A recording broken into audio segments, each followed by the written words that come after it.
वक्ष्यामः। ततः पूर्वम् अस्माकं माननीयम् अधीशो अतिथिनामः प्रबन्धक श्रीमान पंकज महाभागाः, प्राचार्य श्रीमती रजनी महोदया, उपप्राचार्य श्रीमान सचिन महाभागाः आगत्य दीपं प्रज्वाल्य एतां शुभकथाया आरम्भं कर्तुम् अनुशोधनं करोमि।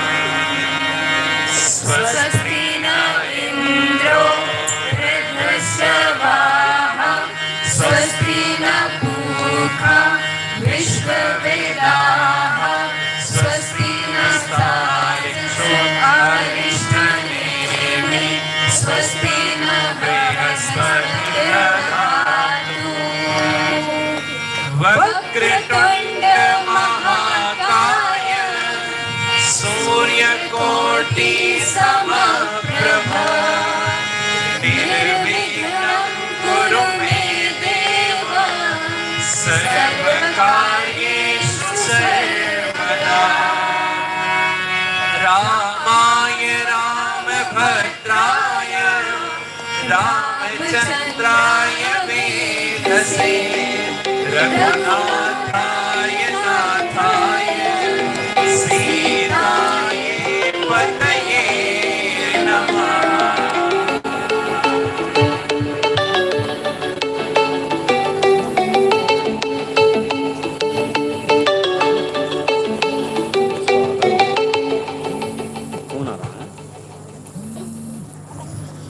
से आभारी हूँ।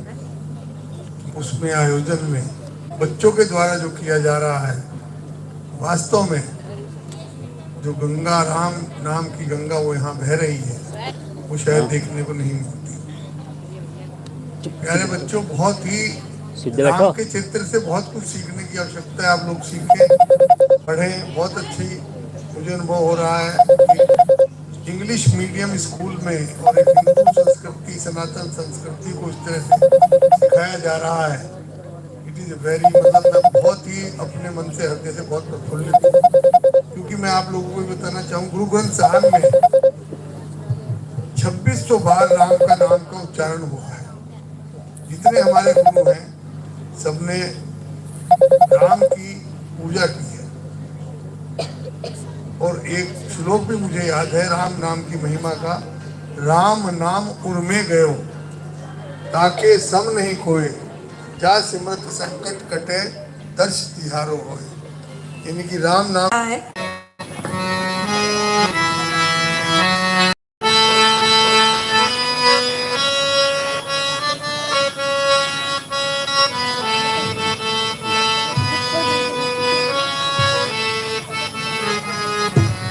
सीताराम हनुमान सीताराम हनुमान सीताराम हनुमान सीताराम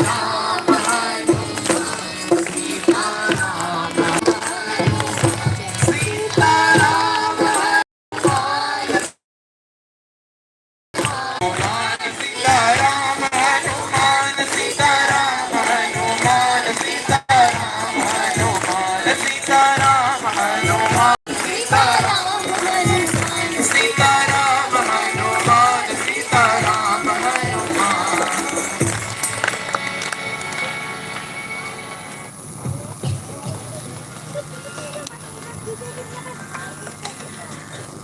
अब सीधा हो गया, आप घुमाया बिल्कुल जैसे। सीताराम, आप सभी को मेरा सादर प्रणाम।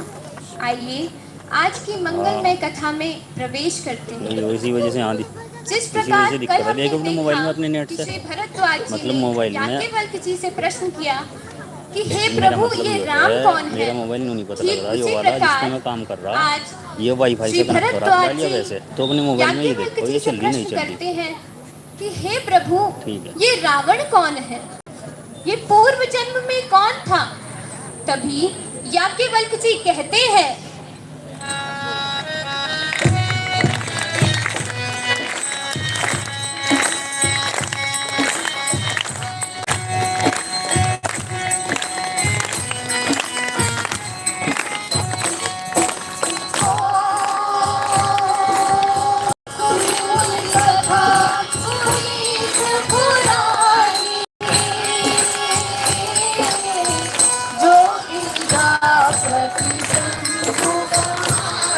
आगे हो जाओ, आगे आगे हो जाओ,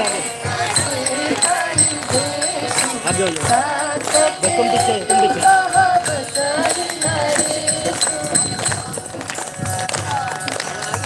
हे मुनि, वह पवित्र और पावन कथा सुनो जो भगवान शंकर ने माता पार्वती से कही थी।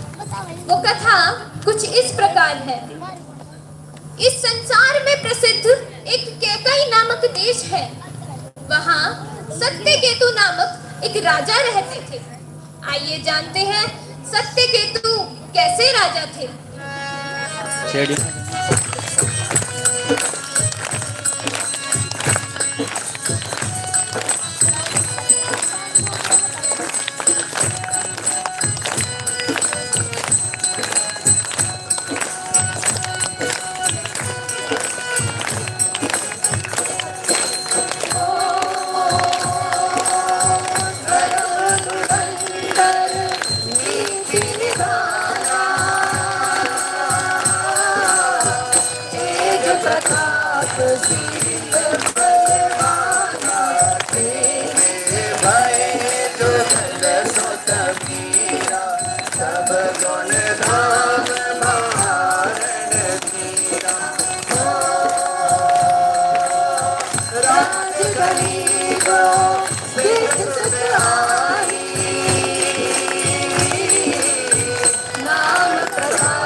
सत्यकेतु धर्म की धुरी को धारण करने वाले, नीति की खान, तेजस्वी, प्रतापी व बुद्धिमान राजा थे।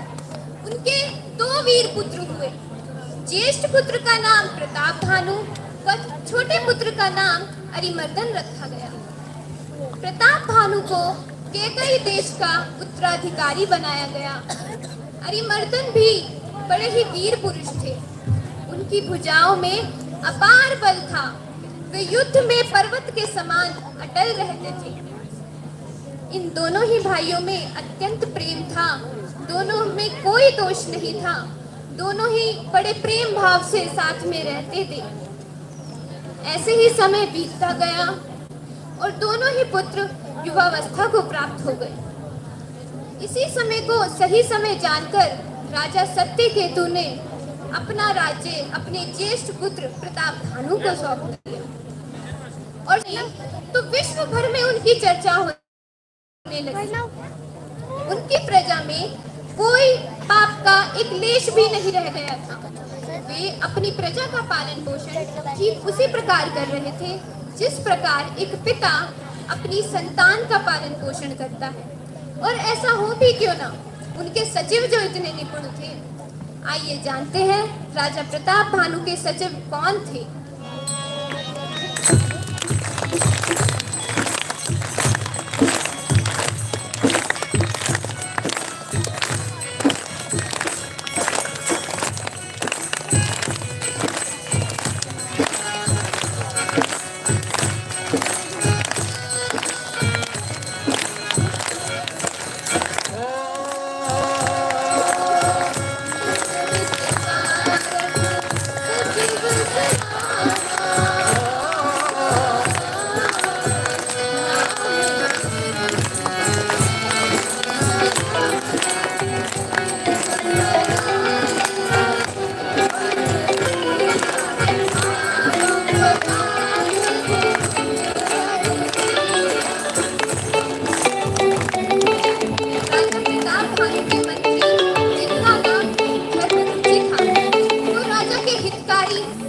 शुक्राचार्य के समान बुद्धिमान थे।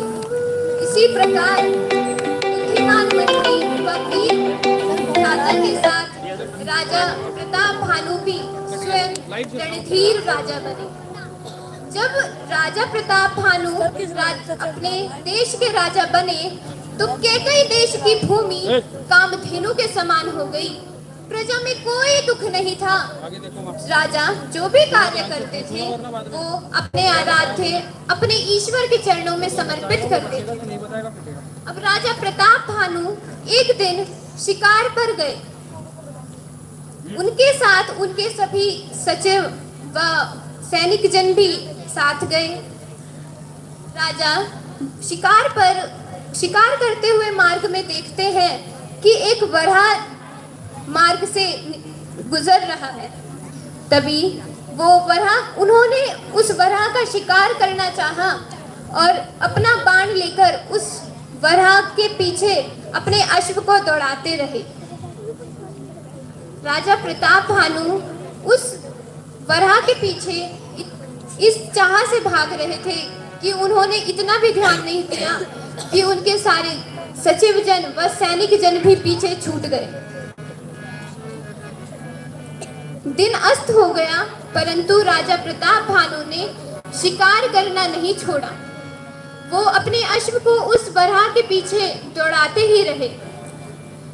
जिस बरहा के पीछे वो अपने अश्व को दौड़ा रहे थे वह कोई और नहीं स्वयं कालकेतु था, जिसके 100 पुत्रों व 10 भाइयों का वध प्रताप भानु ने किया था।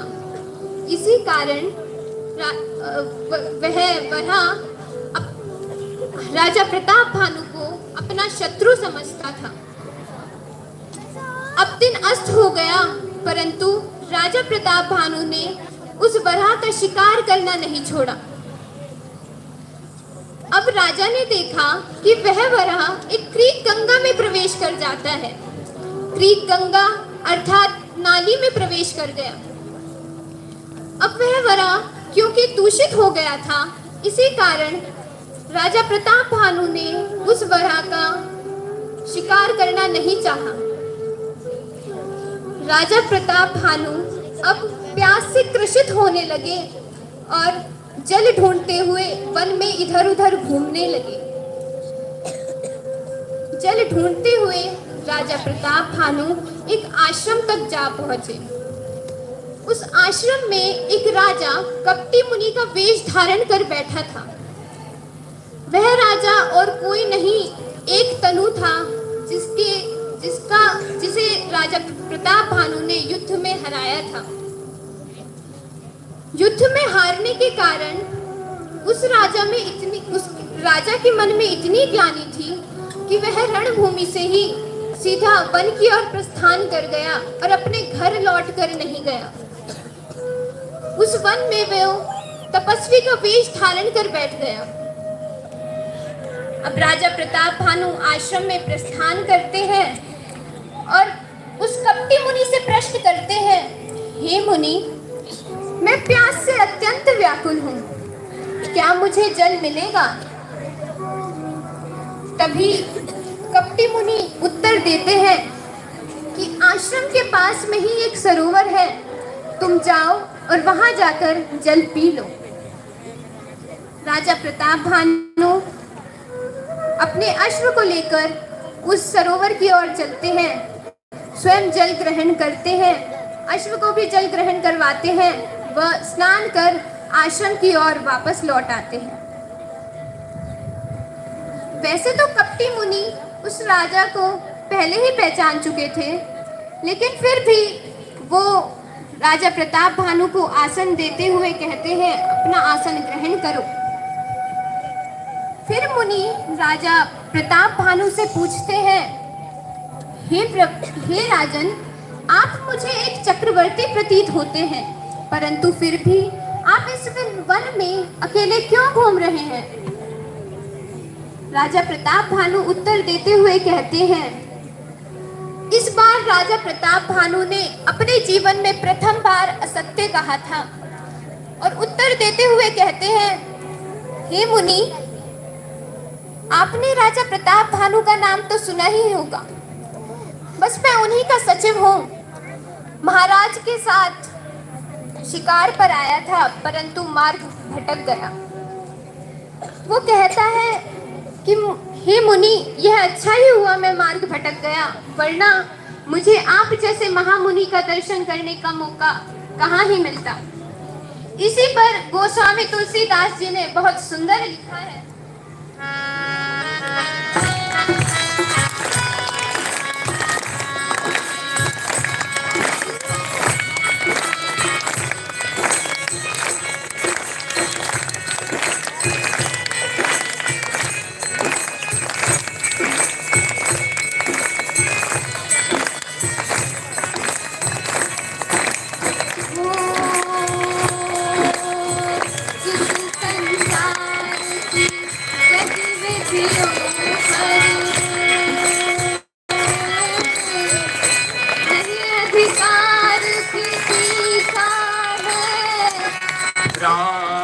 राम सिया राम जय जय राम, राम सिया राम जय जय राम, राम सिया राम सिया राम सिया राम, राम सिया राम सिया राम सिया राम, राम सिया राम सिया राम सिया राम, राम सिया राम सिया राम सिया राम, राम सिया राम जय जय राम, राम सिया राम जय जय राम।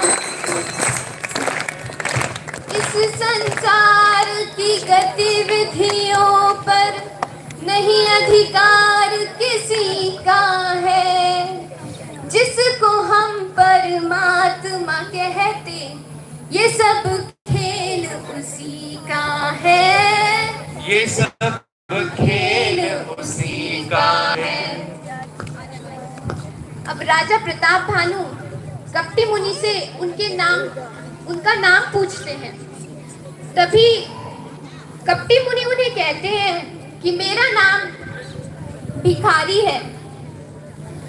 अब राजा प्रताप भानु कपटी मुनि को कहते हैं, हे मुनि, मुझे अपना सेवक ही समझे और मुझे अपना सही परिचय दे। तब कपटी मुनि अपना सही परिचय देते हुए कहते हैं, मेरा नाम एक तनु है। अब राजा प्रताप भानु कपटी मुनि से उनके नाम का अर्थ पूछते हैं।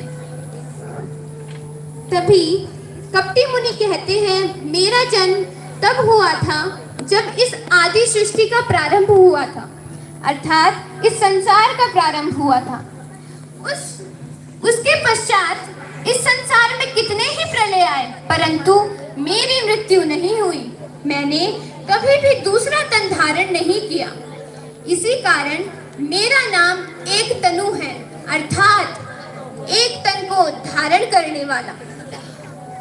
राजा प्रताप भानु कपटी मुनि के इन वचनों से अत्यंत प्रभावित हो जाते हैं और कपटी मुनि के समक्ष हाथ जोड़ते हुए क्षमा याचना करते हुए कहते हैं, हे प्रभु, मैंने आपसे कुछ छिपाया है। अब कपटी मुनि अपने झूठे ज्ञान का ढोंग करते हुए कहता है, हे राजन, मैं जानता हूं आपने मुझसे क्या छिपाया है। आपने मुझसे अपना सही परिचय छिपाया है। इतना ही नहीं, मैं यह भी जानता हूं आप कौन हैं।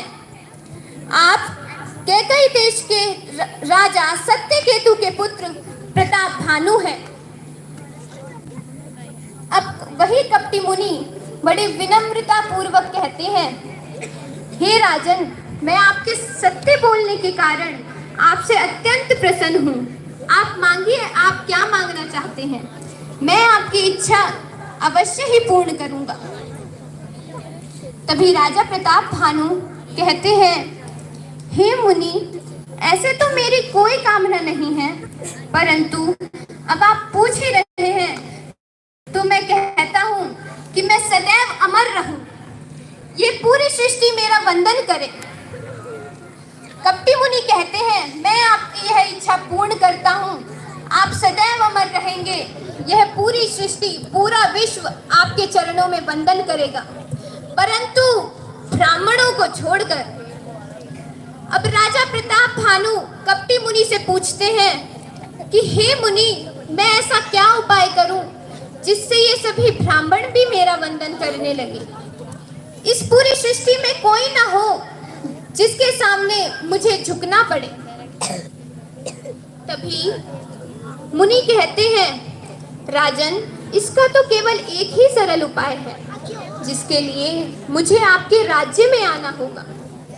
राजा प्रताप भानु कपटी मुनि से आग्रह करते हैं कि वो उनके राज्य में आए और इस उपाय के लिए उनका मार्गदर्शन करें। कपटी मुनि भी मान जाते हैं और कहते हैं कि मैं तुम्हारे राज्य में आऊंगा, परंतु इस वेश में नहीं, मैं तुम्हारे पुरोहित के वेश में तुम्हारे राज्य में आऊंगा। इसके लिए मुझे तुम्हारे राज पुरोहित का हरण भी कराना पड़ेगा। अब राजा प्रताप भानु इसके लिए सहमति दे देते हैं और कहते हैं, राजन, हे मुनि, मैं आपका अत्यंत आभारी हूँ। कृपया आप मेरे राज्य में अवश्य आएं। मुनि अब प्रताप भानु को बताते हैं कि जब वो उनके राज्य में आएंगे तो उनके रसोई घर में भोजन पकाएंगे। वो 1 वर्ष तक भोजन पकाएंगे और वही भोजन 1 वर्ष तक राजा प्रताप भानु को इस विश्व भर के सभी ब्राह्मणों को परोसना होगा। जो भी ब्राह्मण वह भोजन खाएगा वही राजा प्रताप भानु के गुणगान गाएगा। वह अपने पूरे जीवन राजा प्रताप भानु का वंदन करेगा। अब कपटी मुनि राजा प्रताप भानु को सतर्क करते हुए बताते हैं कि राजन, हमने तुम्हें उपाय तो बता दिया, परंतु ये बात गुप्त रहनी चाहिए, अन्यथा तुम्हारा संपूर्ण कुल, तुम्हारा वंश नष्ट हो जाएगा। ये बात सुनकर राजा प्रताप भानु कपटी मुनि से कहते हैं कि मुनि, हे मुनि, मैं इस बात का अवश्य ही ध्यान रखूंगा, ये बात हमेशा गुप्त रहेगी। राजा कपटी मुनि से आज्ञा लेकर विश्राम करने के लिए चले जाते हैं। जैसे ही राजा निद्रावस्था में आते हैं, उसी समय वह वराह रूपी कालकेतु उस आश्रम में प्रवेश करता है। कपटी मुनि कालकेतु को पूरी वार्तालाप सुनाते हैं और कहते हैं कि हमने तुम्हारा कार्य तो कर दिया, अर्थात ये सारा वार्तालाप, ये जितना भी कपटी मुनि और प्रताप भानु के बीच में संवाद हुआ था, ये मैं करूंगा। कालकेतु अपनी असुरी माया से विश्राम करते हुए राजा को उनके महल में व उनके अश्व को अश्वालय में छोड़ देते हैं। राजा प्रताप भानु अपने आप को महल में पाकर अत्यंत प्रसन्न होते हैं और कपटी मुनि के उन वचनों पर और भी ज्यादा विश्वास करने लगते हैं। अब 3 दिन बाद वह वराह रूपी कालकेतु उनके राज्य में प्रवेश करता है और राजा के पास जाकर कहता है, हे राजन, सभी ब्राह्मणों को निमंत्रित कर दीजिए, मैं स्वयं भोजन पकाऊंगा। आइए अब कालकेतु आइए जानते हैं कि कालकेतु ने भोजन कैसे पकाया।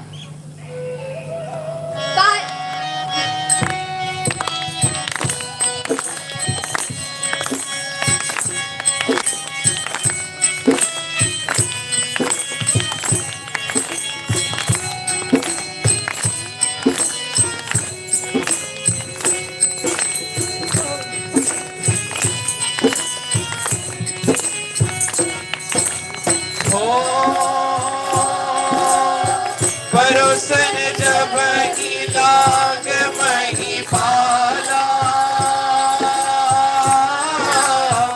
भय आकाश वाणी दही काला, विप्र वृंद उठी उठी रह जाऊं, मैं बड़े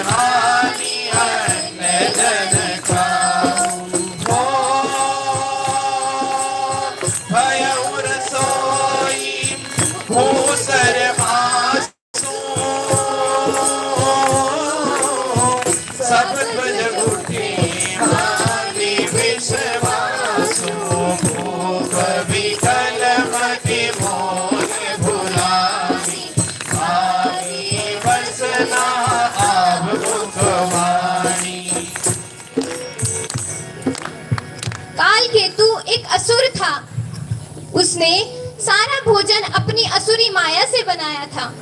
इसी कारण उसने उस भोजन में विभिन्न पशुओं का मांस व ब्राह्मणों का मांस भी मिलाया हुआ था। अब जैसे ही राजा प्रताप भानु सभी ब्राह्मणों को आदर पूर्वक आसन ग्रहण करने के लिए कहते हैं, सभी ब्राह्मणों का बहुत अच्छे से आदर सत्कार करते हैं। अब जैसे ही राजा प्रताप भानु उन सभी ब्राह्मणों को भोजन परोसते हैं, तभी काल केतुकृत आकाशवाणी होती है, हे ब्राह्मणों, सभी उठ कर अपने घर जाओ, इस भोजन में बहुत हानि है। इस भोजन में राजा ने मांस मिलाया हुआ है, जिस कारण आप सभी का धर्म भ्रष्ट हो जाएगा। यही सुनकर सभी ब्राह्मण जन क्रोधावेश में खड़े हो जाते हैं और राजा प्रताप भानु को कहते हैं, हे राजन, आप एक प्रतापी राजा हैं, आपको ऐसा कार्य शोभा नहीं देता। आपने हमारे धर्म भ्रष्ट करने की प्रयास किया है, आपने ये असुर प्रवृत्ति का कार्य किया है। इसीलिए हम सभी आपको श्राप देते हैं कि आप अपने अगले ही जन्म में असुर बनेंगे। आपके पूरे वंश में एक वर्ष के भीतर ही कोई जल देने वाला नहीं बचेगा। जैसे ही ये सभी ब्राह्मण राजा प्रताप भानु को श्राप देते हैं, तभी देववाणी होती है, हे ब्राह्मणों, आप सभी ने श्राप सोच समझकर नहीं दिया, इसमें राजा का कोई दोष नहीं था, ये तो काल केतु का रचाया हुआ षड्यंत्र था। क्योंकि राजा प्रताप भानु ने काल केतु के 100 भाइयों व 100 पुत्रों व 10 भाइयों का वध किया था, इस कारण वह प्रतिशोध की अग्नि में जल रहा था, जिस कारण काल केतु ने यह सारा षड्यंत्र रचाया था। अभी सभी ब्राह्मण अपना श्राप देने पर पश्चाताप का अनुभव करते हैं और राजा को कहते हैं, हे राजन, हमने जो आपको श्राप दिया है वह तो निष्फल नहीं होगा, वह तो सत्य होकर ही रहेगा, परंतु आप संसार में श्रेष्ठ रहेंगे, आप असुर बनेंगे, परंतु आपके पास बल, बुद्धि, वैभव, ऐश्वर्य सब होगा। आपका उद्धार करने के लिए स्वयं भगवान श्री हरि इस पृथ्वी पर अवतरित होंगे। अब श्री याज्ञवल्क्य जी भरद्वाज जी से कहते हैं, हे मुनि, वही राजा सपरिवार असुर बनता है। राजा प्रताप भानु रावण के रूप में, उनका छोटा भाई अरिमर्दन कुंभकर्ण के रूप में व सचिव धर्मरुचि विभीषण के रूप में जन्म लेता है। रावण और कुंभकर्ण घोर तपस्या करते हैं और इस पूरी पृथ्वी पर अपने अत्याचार का आतंक मचा देते हैं। इसी के विपरीत विभीषण जी श्री हरि की आराधना में लीन रहते हैं। अभी जैसा कि हम सब ने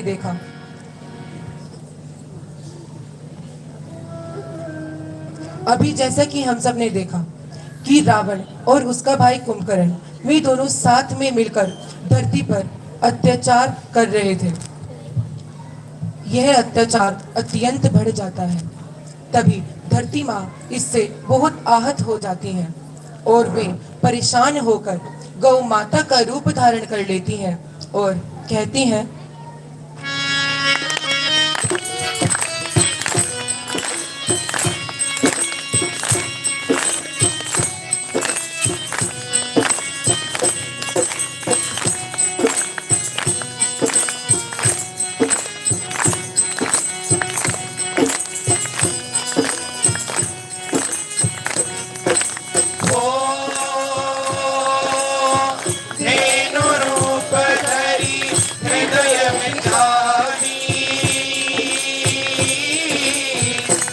सहस्रासुर मुनि जयधारी निज संताप सुनाय सिराई पाहु ते कछु काज न होई।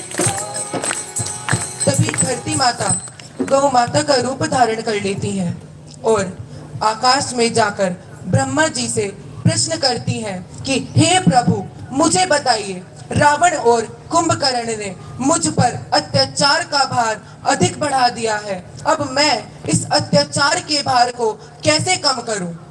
तब ब्रह्मा जी कहते हैं कि तुम्हारे इस प्रश्न का उत्तर केवल एक ही दे सकते हैं, जो है श्री हरि विष्णु जी। तब धरती माता ब्रह्मा जी से प्रश्न करती हैं कि श्री हरि विष्णु जी ये कहाँ पर मिलेंगे? मैं तो इन्हीं से जाकर प्रश्न करूंगी कि अब मैं अपने ऊपर से यह भार कैसे कम करूं। तब ब्रह्मा जी कहते हैं, क्या कहते हैं?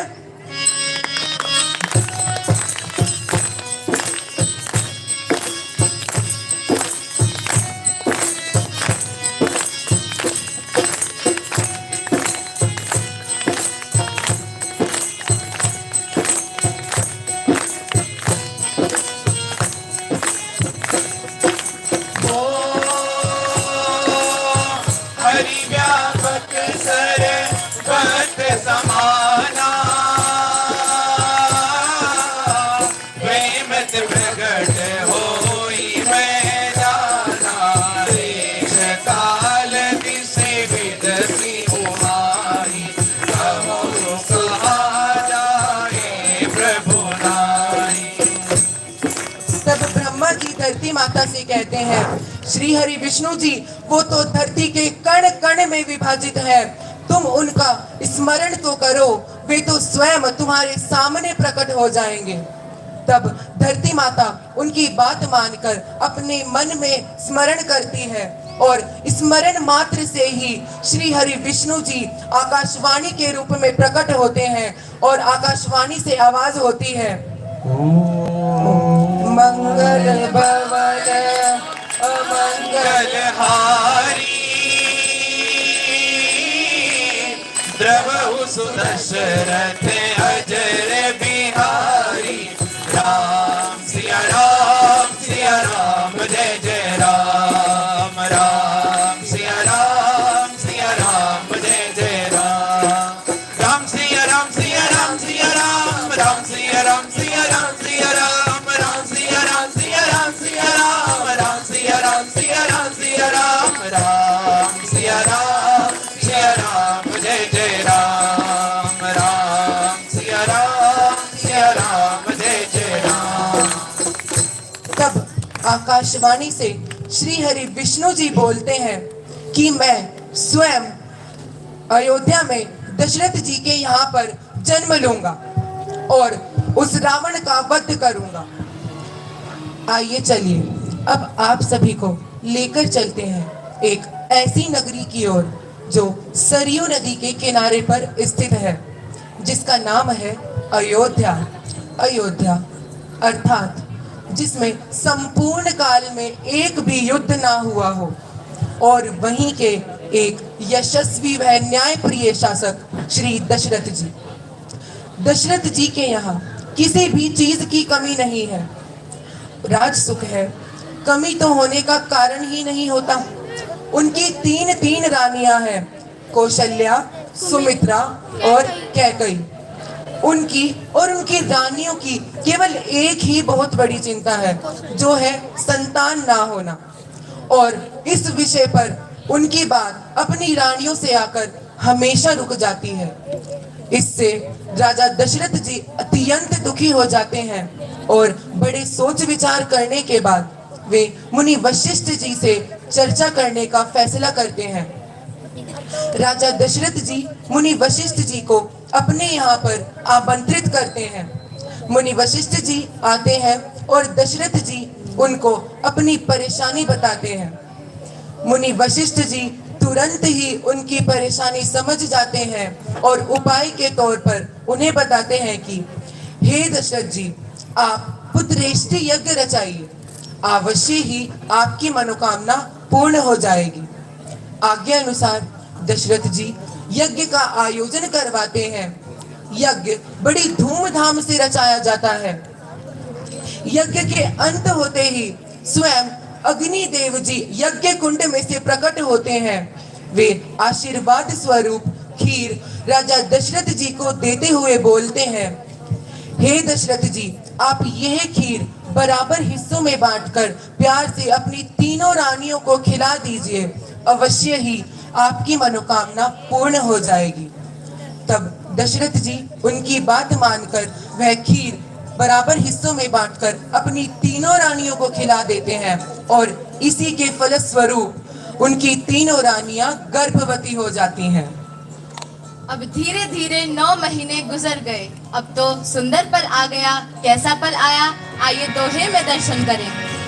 जोग लगन ग्रह बात थी, सकल भय अनुकूल, सर अरु अचर हर्ष युत, राम जन्म सुख मूल, राम जन्म सुख मूल।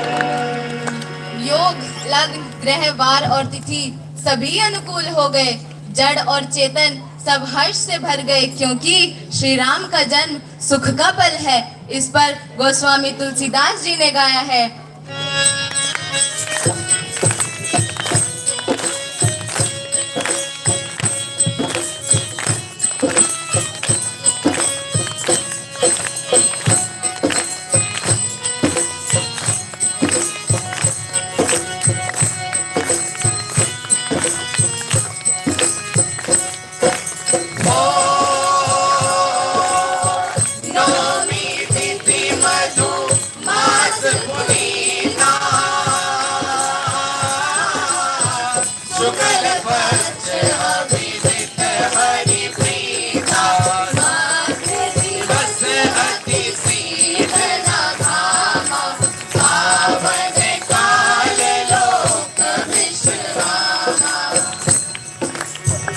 पवित्र चैत्र का महीना था, नवमी तिथि थी, शुक्ल पक्ष और भगवान का प्रिय अभिजित मुहूर्त था। दोपहर का समय था, न बहुत सर्दी थी न बहुत धूप थी। वह पवित्र समय सब लोगों को शांति देने वाला था। और फिर वह मंगलकारी समय आता है जब माता कौशल्या श्री राम को, माता कैकेयी श्री भरत जी को, माता सुमित्रा श्री लक्ष्मण एवं श्री शत्रुघ्न को जन्म देती हैं और दीनों पर दया करने वाले कौशल्या जी के हितकारी कृपालु प्रभु प्रकट हो जाते हैं। इस पर गोस्वामी तुलसीदास जी लिखते हैं,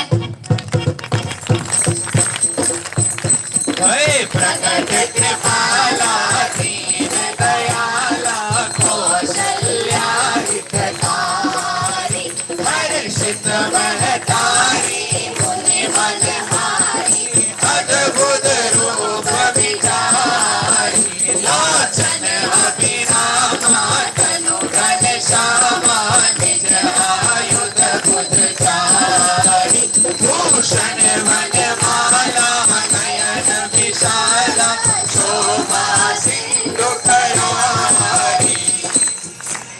आनंद की घड़ी आ ही गई। एक दासी दौड़ते हुए राजा दशरथ के पास जाती है और कहती है, बधाई हो महाराज, बधाई हो। दूसरी ही ओर एक दासी दौड़ते हुए माता कौशल्या के पास जाती है और कहती है, मैया बधाई हो।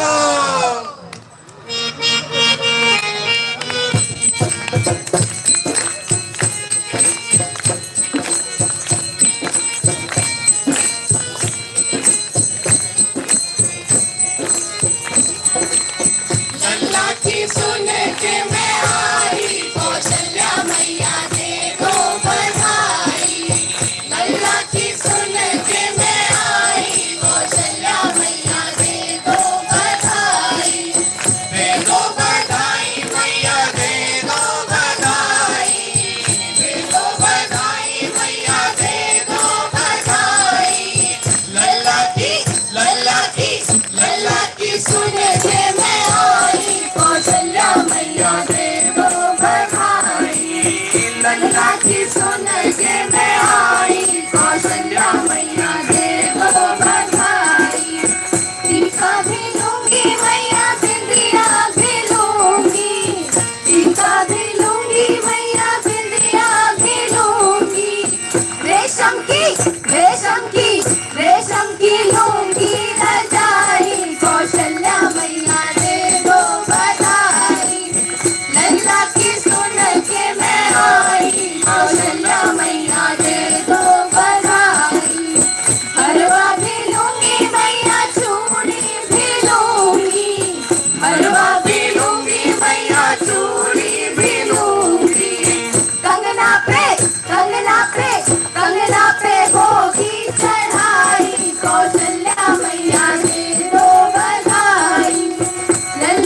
सुन के मैं आई, कौशल्या मैया दे दो बधाई।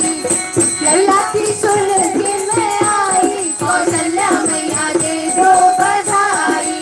लल्ला की सुन के मैं आई, कौशल्या मैया दे दो बधाई।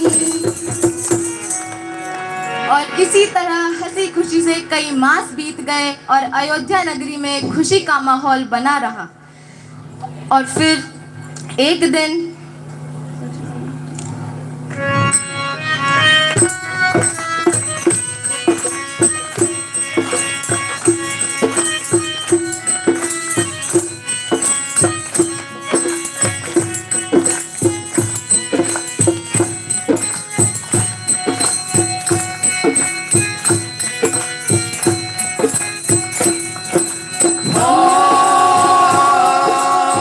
कछुक दिवस बीते भांति, जान न जाने नवीन अनुरागी, नाम करण अवसर जानी, भूप भाल बैठे मुनि ज्ञानी। दिन गुजरते गए और देखते ही देखते नामकरण संस्कार का दिन आ गया। राजा दशरथ ने मुनि श्री वशिष्ठ जी को बुलावा भेजा और उनसे कहा, हे मुनिवर, मेरे चारों पुत्रों का नामकरण कीजिए। मुनि जी ने कहा, हे राजन, इनके अनुपम नाम है, फिर भी मैं इनका नामकरण अपनी बुद्धि के अनुसार करूंगा। इस पर गोस्वामी तुलसीदास जी ने गाया है,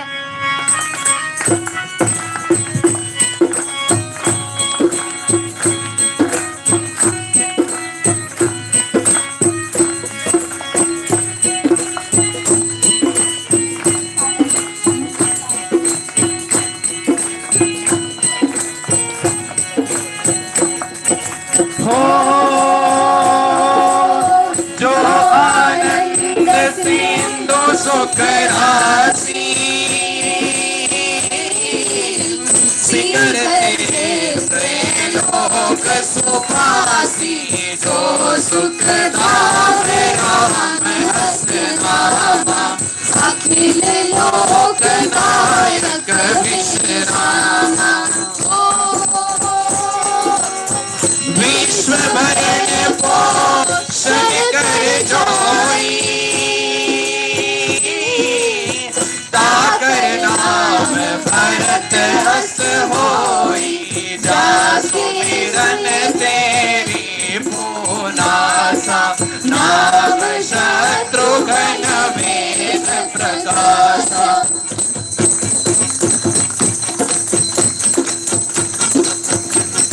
लक्ष्मण धाम राम प्रिय, सकल जगत आधार, गुरु वशिष्ठ तेरा, लक्ष्मण नाम उदार, लक्ष्मण नाम उदार। मुनि श्री वशिष्ठ जी ने राजा दशरथ से कहा, ये जो आनंद के समुद्र और सुख की राशि है, जिनके एक कण से तीनों लोक सुखी हो जाते हैं, जो संपूर्ण लोगों को शांति देने वाले हैं, उनका नाम अर्थात आपके सबसे बड़े पुत्र का नाम राम है। श्री रामचंद्र भगवान की जय। जो संपूर्ण लोगों का भरण पोषण करते हैं, उनका नाम अर्थात आपके दूसरे पुत्र का नाम भरत है। श्री भरत लाल की जय। जिनके स्मरण मात्र से ही शत्रुओं का नाश हो जाए, उनका नाम शत्रुघ्न है। श्री शत्रुघ्न लाल की जय। जो शुभ लक्षणों के धाम श्री राम जी के प्यारे हैं, मुनि श्री वशिष्ठ जी ने उनका लक्ष्मण ऐसा श्रेष्ठ नाम रखा है। श्री लक्ष्मण लाल की जय। नामकरण के तत्पश्चात भगवान ने अनेकों बाल लीलाएं की और भगवान धीरे धीरे युवावस्था में प्रवेश कर गए। कल हम जानेंगे कि प्रभु श्री राम ने युवावस्था में क्या क्या किया। जय श्री राम। जय सिया राम। हम सभी ने आज श्री राम जन्मोत्सव का दर्शन किया। और आप में से कुछ ही ऐसे लोग होंगे जो जानते होंगे कि रावण वाकई में रावण बना तो बना कैसे। जो प्रताप भानु है वही अगले जन्म में रावण बना, अरिमर्दन कुंभकर्ण बना, और उन्हीं का जो सचिव, उनका जो मंत्री था वो विभीषण के रूप में धरती पर धर्मरुचि जो था वो विभीषण के रूप में प्रकट हुआ। उसके बाद महाराज दशरथ का चरित्र गाया गया। दशरथ का चरित्र परम चरित्र बताया जाता है। क्यों परम चरित्र है? क्योंकि भरत कुल की रीत है कि प्राण जाए पर वतन न जाए।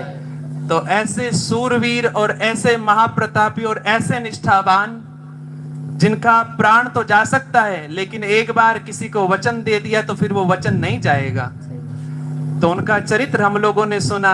श्री राम, भरत, शत्रुघ्न और लक्ष्मण जी का प्राकट्य हुआ वो सुना।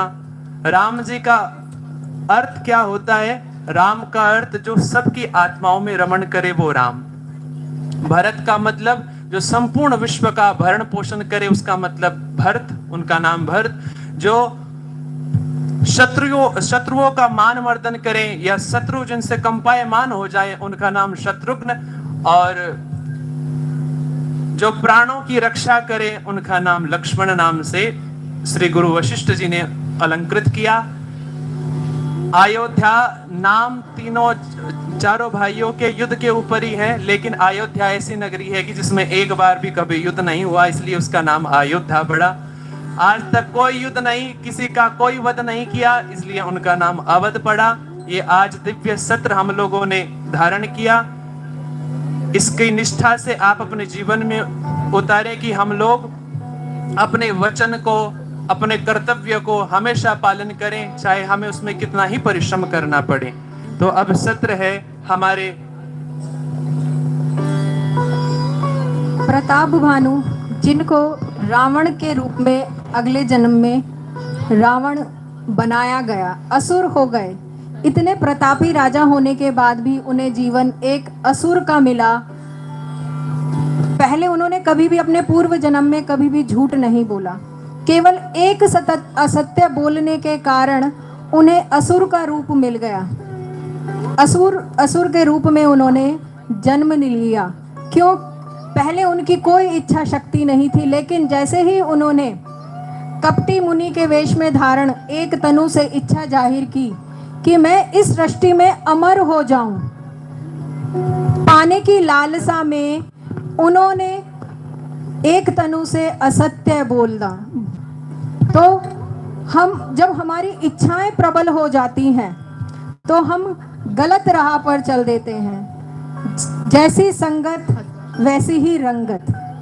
जैसी संगत आप रखेंगे वैसे ही आपकी रंगत हो जाएगी, ऐसे ही आपका संग हो जाएगा। अगर आप गलत लोगों के साथ बैठे हैं तो आप गलत ही कहलाएंगे, भले ही आप कितने सही क्यों ना हो। क्योंकि पत्थर अगर कीचड़ में मारा जाएगा तो छींटे हम पर भी आती हैं। तो इसी कहानी से जो प्रताप भानु की जो रावण बनने तक का उनका काल रहा, इससे हमें यह शिक्षा लेनी चाहिए कि हमें कभी भी लालच की भावना मन में नहीं रखनी है, कभी गलत संगत में नहीं जाना है और कभी भी असत्य का साथ नहीं देना है। धन्यवाद।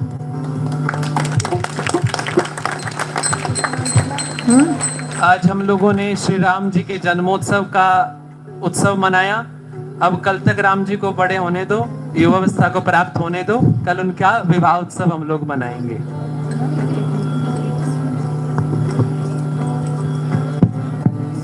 अस्मिन् शृंखले अहम् अस्माकं सम्मानं क्वेश्चन इसके पास। अस्मिन् शृंखले अहम् अस्माकं सम्मानं श्रीमान पंकज महोदय कृपया भवतः शुभं वचनं साझा कुर्वन्तु।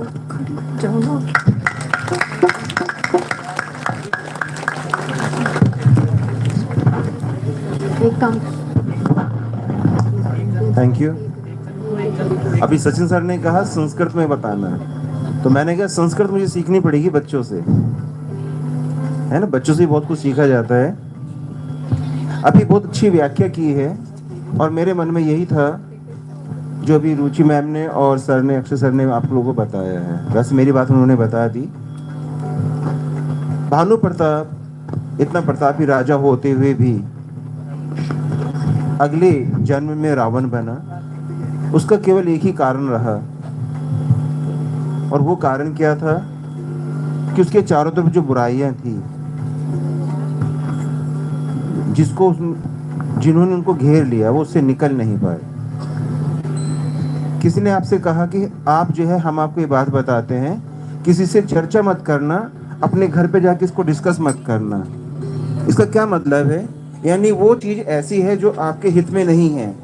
अगर वो आपके हित में है तो आप सबसे चर्चा करेंगे। वो कहते हैं ना, सत्य कभी छिपता नहीं है और सत्य को कभी छिपाया भी नहीं जा सकता। कोई अगर आपको कोई चीज समझाता है और फिर कहता है ये उसको अपने फ्रेंड को मत बताना, अपने घर पे अपने मम्मी पापा को मत बताना, इसका मतलब वो चीज गलत है। आप समझ जाएं कि आपके साथ कुछ गलत होने वाला है।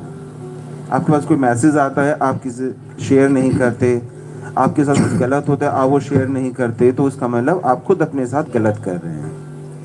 ये जो राम कथा यहाँ हमने आयोजन किया है, इसका मेन पर्पस है यही है बच्चों, कि आप लोग जितने भी अभी आप यहाँ सुनेंगे चरित्र, उनसे आपको कुछ न कुछ शिक्षा मिलेगी।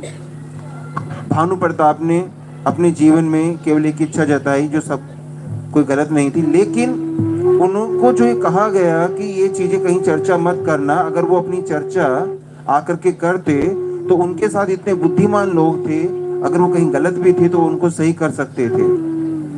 उनका इतना बड़ा, इनके सचिव थे, इतने उनके बुद्धिमान मंत्री रहे होंगे, तो कहीं ना कहीं उनको करेक्ट कर देते। ऐसे ही जब आपके सामने कोई बात आए और आप उसकी चर्चा अपने परिवार में नहीं कर सकते, तो इसका मतलब है कि वो बात ही गलत है, उसको मन से निकाल दीजिए।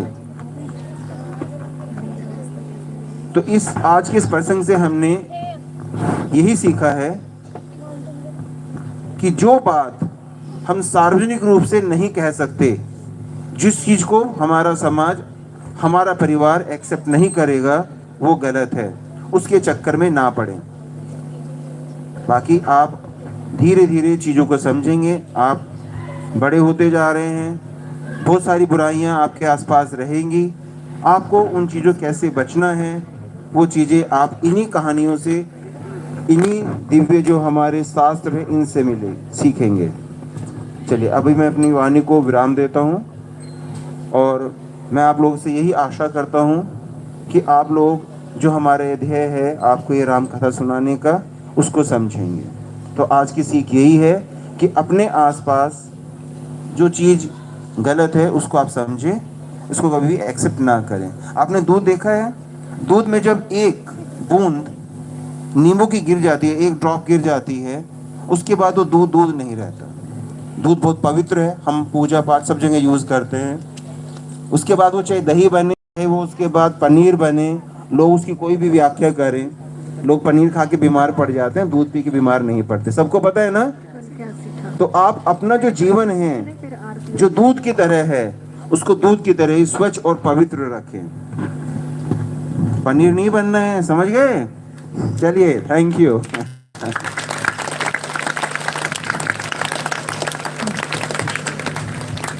आज हम आपसे कुछ प्रश्न करेंगे कि आपने कल यहाँ पर क्या सीखा।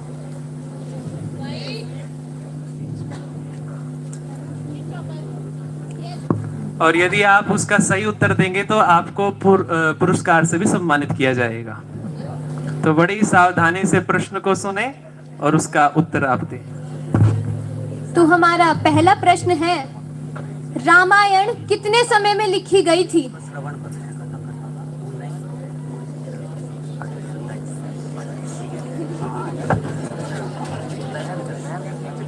रामायण कितने समय में लिखी गई थी? वो उसको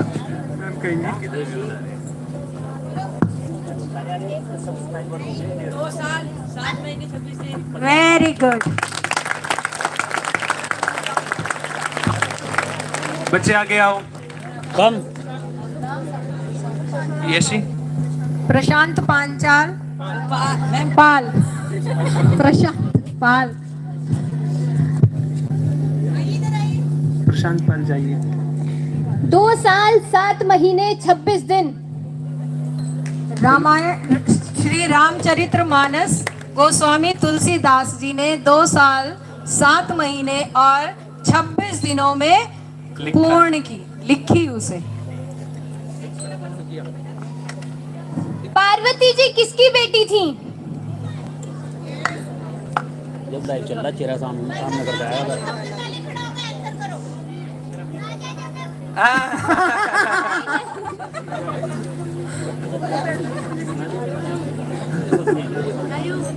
हिमालय जी की, उनकी माता जी का क्या नाम था?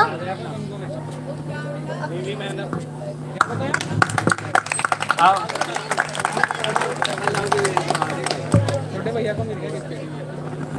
छोटा भाई है तुम्हारा। पार्वती जी हिमालय जी की बेटी थी, हिमालय जी और मैना जी की। पार्वती जी ने कितने वर्ष तपस्या की? शिव जी को पाने के लिए पार्वती जी ने कितने वर्षों तक तपस्या की थी? आप लोग नहीं देंगे।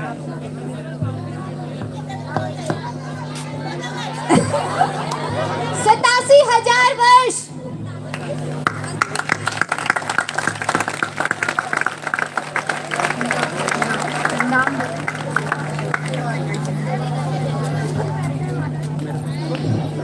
रामायण किसने लिखी थी? वाल्मीकि जी ने। सभी के लिए तालियां। बैठ जाइए, आप सभी नीचे बैठ जाइए। आज का हमारा आखिरी प्रश्न, इसके सामने चेहरा करके आना। श्री रामचरितमानस में कितने खंड हैं? हाँ,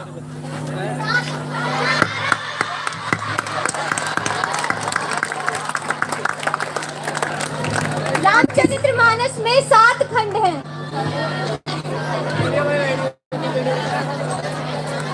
और आज जो हम लोगों ने कथा सुनी उसके प्रश्न हम कल पूछेंगे। आज सोच समझ कर कल बैठना। अब क्लास घर पे जाएंगे तब आप रिकॉल कीजिएगा अपने माइंड में कि आज हमने किसकी कथा सुनी और क्या क्या कथा में वर्णन किया गया था। और यदि आपको जानना ही है कि हम लोगों ने क्या कथा सुनी थी तो हमारा ये प्रोग्राम लाइव चल रहा है, तो YouTube पर जाएं, चैनल को सब्सक्राइब करें, लाइक करें, बेल आइकन दबाएं और इस कथा का दोबारा आनंद लें और शेयर भी करें। रोज आनंद ले, रोज लाइव। और रोज आनंद ले क्योंकि रोज लाइव होगा। अपने घर में सभी अपनी मम्मी को बोल के आए, हमारी कथा का सीधा प्रसारण हो रहा है YouTube चैनल पे। हमारे YouTube चैनल का नाम है नामदेव पब्लिक स्कूल।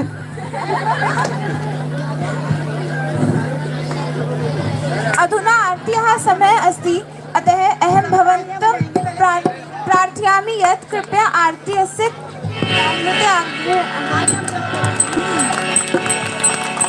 जय सिया राम।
चरण पराजत है सुत अंजनी, चरण विराजत है सुत अंजनी।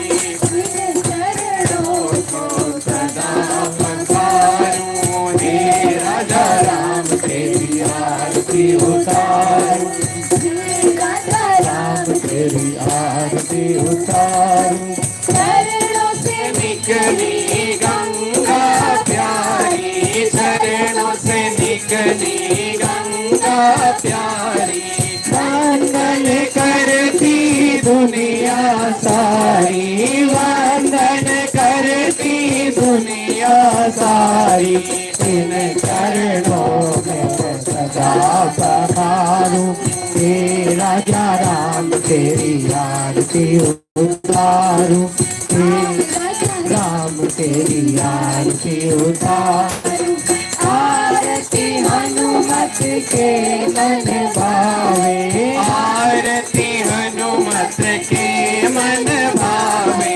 राम कथा नित शिव जी गावे, राम कथा नित शिव जी गावे, राम कथा नित शिव जी गावे। राम तेरी आरती उतारूं, हे राजा राम तेरी आरती उतारूं, हे राजा राम तेरी आरती उतारूं। कनक सिंहासन राजत जोड़ी, कनक सिंहासन राजत जोड़ी। ओ दशरथ नंदन जनक किशोरी, दशरथ नंदन जनक किशोरी। छवि को सदा निहारूं, हे राजा राम तेरी आरती उतारूं, हे राजा राम तेरी आरती उतारूं। कर्पूर गौरम करुणावतारम, संसार सारम भुजगेन्द्रहारम, सदा वसन्तं हृदयारविन्दे। भवं भवानी सहितं नमामि, भवं भवानी सहितं नमामि। त्वमेव माता च पिता त्वमेव, त्वमेव बन्धुश्च सखा त्वमेव, त्वमेव विद्या च द्रविणं त्वमेव, त्वमेव सर्वं मम देव देव, त्वमेव सर्वं मम देव देव, त्वमेव सर्वं मम देव देव। जय श्री राम। श्री रामचंद्र भगवान की, जानकी मैया की, अनंत बलवंत श्री हनुमान जी महाराज की। नमः पार्वती पते, हर हर Mahadev.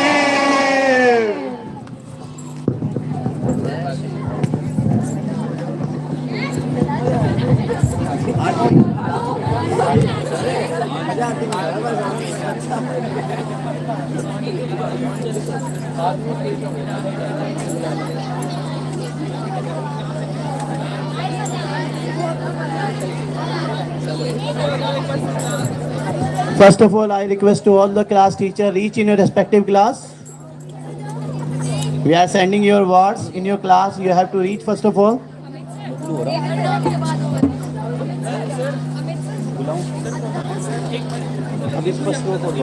Pehli row. From the dead side, the first row you have to stand. Corner line. Stand up all. Turn your face. Only single line I told you, na? Sit down all.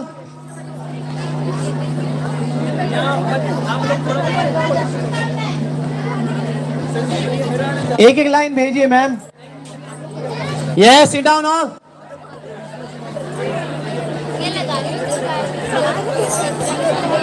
Manoj ji एक एक line को stand कीजिए please. Second line stand up from that side. Sir आ रहे भी photo खींच रहा है ना, इसके फोटो खींचने हैं सुन, इससे क्लियर आ रहे हैं ना. और ये third one row from the corner. ये बढ़िया से खींचे, मुझे भेजने. Stand up all. Stand up. Only third one row. Only third one.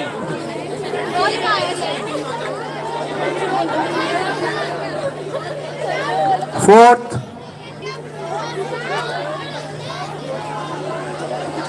हाजी फोटो खींच रहा, कोई बात नहीं, खड़े तो हैं, दिखी तो रहे भी।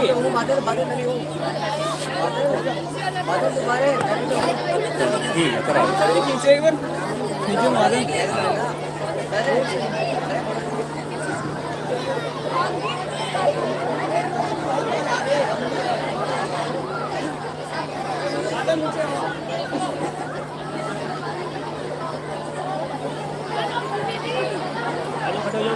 Ready ready ready.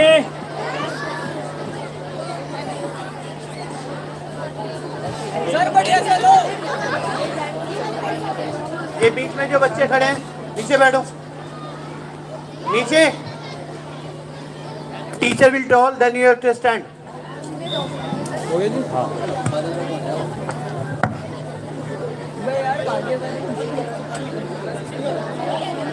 Please like this video just now.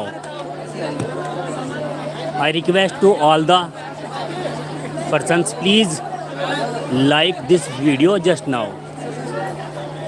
Tomorrow I will send you new link for Ram Gatha video.